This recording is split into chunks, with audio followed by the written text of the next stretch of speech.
m na-ekene gị ana m anabata anyị taata n'ihe ọmụmụ Igbo anyị nke si n'Igbo Amaka TV na-abịala gị ọ ka bụkwa dunu nwaanyị Ngozi Mmadụ onye nkụzi Igbo gị na Igbo Amaka TV Igbo niile asị ka ha nọsị na Igbo kọstala anyị mma mana bịara izu taata bụ afọ ọma taata anyị ga-aga n'iru n'iwepụtara gị akwụkwọ nri ndị anyị nwere n'ala Igbo maka na abịa na akwụkwọ nri onwere obodo nwere akwụkwọ nri dịka Igbo si nwee na-egbughị oge ọbụla ka anyị gaa n'iru n'ihe ọmụmụ anyị nke taata.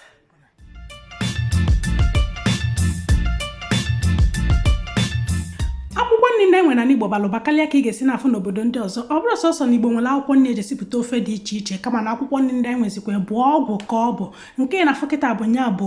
onugbu abụrụ sọsọ akwụkwọ nri ejesi ofe dị iche iche ka ọ bụ kama na onugbu bụ ọgwụ ka ọ bụ akwụkwọ ya bụ ọgwụ mgbọrọgwụ ya bụ ọgwụ osisi ya bụ ọgwụ ọ bụ osisi onugbu ka a na-eji eme atụ nya bụ chewing stick ịya akala nwe enweli enwe eme atụ taa